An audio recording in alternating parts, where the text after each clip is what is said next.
በአሜሪካና በኢራን መካከል የሚደረገው ድርድርና የመልእክት ልውውጡ መቀጠሉ ሲነገር ኢራን ሙሉ በሙሉ መብቷን ለማያስጠብቅ ስምምነት እጇን እንደማትሰጥ አስታውቃለች።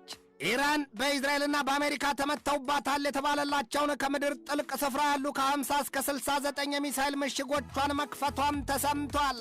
ኢራን ለጸጥታዋና ለሰላሟ ዋስትና ካልተሰጠኝ በስተቀር ድርድር አይገዛኝም ስትል አሜሪካ በበኩሏ ጦርነቱ ሊቀጥል ይችላል በሚል እያስጠነቀቀች ነው።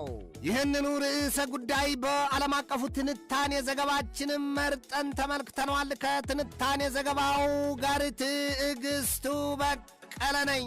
በወደቀ ዛፍ ምሳር ይበዛዋል ይሏል። ሰሞኑን ሲወራ የነበረውና የኢራኑ ፕሬዚደንት ማስዑድ ፔዜሽኪያን ስልጣናቸው ሊለቁ ነው ሲባል የነበረው ሁሉም ነገር ሐሰት ነው ስትል ኢራን አስተባብላለች። እሳት በሌለበት ጭስ አይጨስምን የሆነው የኢራኑ ፕሬዚደንት ማስዑድ ፔዜሽኪያን ከስልጣን የመልቀቅ ወሬ የተናፈሰው ደግሞ በጸረ መንግስት የብዙሃን መገናኛ ተቋማት በተሰራጨ ዜና ሲሆን ያንን ዘገባም ለማስተባበል የኢራን የመንግስት ብዙሃን መገናኛዎች አበክረው እየሰሩ መሆኑን የተገለጠው ዛሬም በስደት ላይ ካሉት የኢራን ልጆችና ብዙሃን መገናኛ ተቋማት የተገኘው መረጃ እንደሚያሳየው ያውም ከትናንት በስቲያ መሆኑ ነው። በአውሮፓኑ አቆጣጠር ግንቦት 31ኛው ቀን አመሻሽ የኢራኑ ፕሬዚደንት ማስዑድ ፔዜሽኪያን የስልጣን መልቀቂያ ደብዳቤያቸውን ለሀገሪቱ መንፈሳዊ መሪ አያቶላ ሙጅተባ ካሚኒ ያስገብተዋል ነው ያለው። እንደ ዘገባው ጥልቅ ይዘት ታዲያ ፔዜሽኪያን ያሰጋቸውና ከስልጣናቸው ለመልቀቅም ከውሳኔ ያደረሳቸው ጉዳይ የሀገሪቱ አብዮታዊ ዘብ ኃይል ሁሉንም ስልጣን ለመቆጣጠር የማሰፍሰፉ ነው ሲል ያሳያል። ፕሬዚደንቱ አስገብተውታል በተባለው የስልጣን መልቀቂያ ደብዳቤያቸውም ይላል ዘገባው እያስረገጠ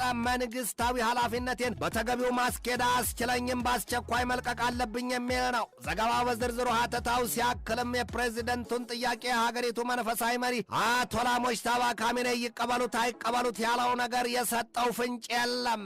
የኢራን መንግስት በበኩሉ በዚያው ቀን ወሬው የተቀነባበረው በውጭ ሀገራት የጠላት ቅንብር ነው ሲል ማጣጣሉና የሀገሪቱ የኮሚኒኬሽን ዘርፍ ኃላፊ ሰይድ መህዲ ታባታባይም ጽህፈት ቤት ባወጣው መግለጫው በጠላቶቻችን ብዙሃን መገናኛዎች የስነ ልቦናና የሐሰት ዘመቻ ታውጆብናል ሲሉ ክፉኛ ተችተውታል።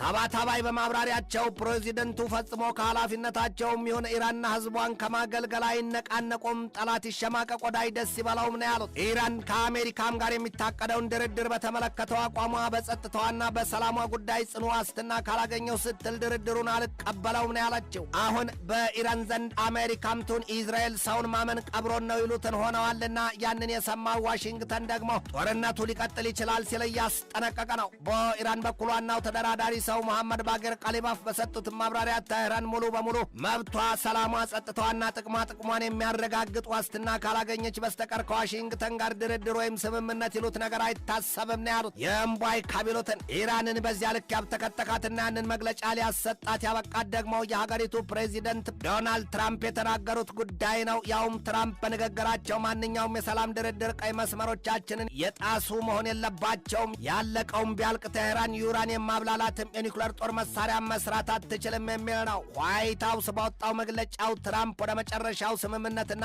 ጦርነቱ ወደ ማብቃት ተቃርቧል ማለታቸውን ሲገልጥ፣ ኢራን ግን የለም ምኑ ተይዞ ጉዞ ጦርነቱ ሙሉ በሙሉ መጠናቀቁን ልክ ለልክ ሳንተማመን እንዴት ተብሎ እንዴት ሆኖ ስትል እያስጠነቀቀች ነው። ትራምፕ ግን ባለፈው አርብ ዋይት ሀውስ ካደረጉት ስብሰባ በኋላም ቢሆን የወሰኑትና ያሉት የፈረሙት ነገር እንደሌለም የአሜሪካ ምንጮች ለአዣንስ ፍራንስ ፕሬስ ተናግረዋል። በሲንጋፖር የጸጥታ ጉባኤ ላይ ሲሳተፉ የነበሩት የአሜሪካው የጦር ሚኒስትር ፔት ሄግሴት በበኩላቸው አስፈላጊ ከሆነም ሀገራቸው ጦርነቱን ለመጀመርና በኢራን ላይ የከፋ እርምጃ ለመውሰድ የሚያስችሏት አደገኛ የጦር መሳሪያዎች እንዳሏት ነው በኩራት የገለጡት። የሚናከሱ ሻይ ጮኸም ይሏል። የኢራን የዜና ተቋም ኢርና ባሰራጨው ዘገባው ደግሞ የኢራን ጦር ኃይል የአሜሪካና የኢዝራኤል ንብረት ጠላት ያለውን ለጥቃት የተላከ የሰው አልባ የጦር አውሮፕላን ወይም ድሮን መጥቶ ማጋየቱን ያስታወቀው። ሆኖም ግን አሁንም ዲፕሎማሲው መቀጠሉን አልሸሸገም። የኢራኑ የዜና ተቋም ኢራን ዛሬም አጽንኦት የምትሰጠውና ለየትኛውም ድርድር የሚሆን ስምምነት በዋና ቅድመ መመዘኛነት በሊባኖስ የተያዘው ጦርነት የመቆሙ ነገር መካተት አለበት የሚል ነው። የኢራኑ የውጭ ጉዳይ ሚኒስትር አፈቀላጤ ኢስማኤል ባጋሄ የትራምፕ ቅድመ ሁኔታዎች ይሄ ግዴታ የሚለው አባዜው ከ47 ዓመታት በፊት ያበቃ ሞቶ የተቀበረ ጉዳይ መሆኑን ይወቀው ሲሉ አጣጥለውታል። በኢራንና በአሜሪካ መካከል የመልእክት ልውውጡ ቀጥሏል። ነገር ግን ደግሞ ፈጽሞ የመጨረሻ ውሳኔና ስምምነት አልተደረሰም ነው ያሉት። ትራምፕ አሉ ቴህራን በሆርሙዝ የውሃ ወሽመጥ ያጠመደቻቸውን ፈንጆች በነቂስ ማስወገድ አለባት፣ ወሽመጡንም ሙሉ በሙሉ መክፈት ግዴታዋ ነው፣ ያውም ሲባል ሰባራ ወይም ሽራፊ ሳንቲም ከመርከቦች ክፍያ ሳትጠይቅ ነው ያሉት። አሜሪካ የዘጋችውን የኢራን ወደቦች ትከፍታለች ሲሉም ገልጠዋል። አሜሪካና ኢዝራኤል የኢራንን የተብላላ ዩራኒየም ጨርሶ ለማስወገድ ተስማምተዋል ነው ያሉት። ያ ደግሞ ለኢራን ለአንገቷ የተዘጋጀና ሲፋጭ የሚሰማት ሰይፍ ነውና ትነካውም ነው የሚባለው። የኢራን ቴሌቪዥን ቅዳሜ አመሻሹን ባሰራጨው ዘገባው አሜሪካ የያዘችውን የኢራንን 12 ቢሊዮን ዶላር መልቀቅ አለባትን ያለው። አሜሪካን በበኩሏ በታቀደው የ60 ቀናት ጊዜ የኢራንን 12 ቢሊዮን ዶላር ለመልቀቅ እንደምትችል ተገልጧል ነው የተባለው። ይሄ ግን ይላሉ ተቾቹ የህልም እንጀራ ነው። አረ እንዳውም ዋይት ሃውስ በቅርቡ ባወጣው መግለጫው የዚህ አይነቱ የኢራን ሐሳብ ቅዠትና ምኞት ሲል ነው ያጣጣለው። የኢራኑ የዜና ተቋም ፋርስ ኒውስ በበኩሉ ኢራን በሆርሙዝ ወሽመጥ የምታስከፍለውን የመርከቦች ክፍያ ታቆማለች የሚለውና የሆርሙዝን የውሃ መተላለፊያ ወሽመጥ ትከፍታለች የሚሉት ነጥቦች በድርድሩ ያለመካተታቸውን ያሰመረበት የኢራኑ የዜና ተቋም ኢስናም ባሰራጨው ዘገባው የኢራኑን ህግ አውጪ ምክር ቤት አባል አሊ ረዛ ሳሊምን ዋቢ ባደረገበት ስርጭቱ ኢራን በሆርሙዝ ወሽመጥ ላይ ያላት ሉዓላዊነትና የበላይነቷ ቀድሞው ነገር በአሜሪካ የሚሰጥና የሚነሳ አይደለም ነው ያለው። ወዲህ እስራኤል በሊባኖስ የያዘችው አስከፊ ጦርነት ተባብሶ መቀጠሉን ኢራን በምሬት ስትገልጥ የእስራኤል ኃይሎች የሊባኖስን ምድር ከ30 ኪሎ ሜትር በላይ ወይም ከ20 ማይል በላይ ዘልቀው መያዛቸውን የተሰማው በአንድ ፊት ድርድርና የተኩስ አቁም፣ በሌላ ወገን ደግሞ የጦርነት ዝግጅት ግማሽ ጎፈሬ ግማሽ ልጩ ይሉትን መሆኑ ነው። የሊባኖሱ ጠቅላይ ሚኒስትርም ምርር ባለው ስሜታቸውና ንግግራቸው ያሉት ነገር ቢኖር እስራኤል ያጸናችው መሬት የመያዝና የመቀማት ወዲያም የጅምላ ቅጣት መሆኑን አረጋግጠናል ነው ያሉት። የአሜሪካው ፕሬዚደንት ዶናልድ ትራምፕ በኢራን በገቡበት ጦርነት ያጡትን ሁሉንም ነገር በዲፕሎማሲ ሊያሳኩት አይችሉም ሲል የሂንዱ ዘገባ አገላልጦ ያሳይባቸዋል።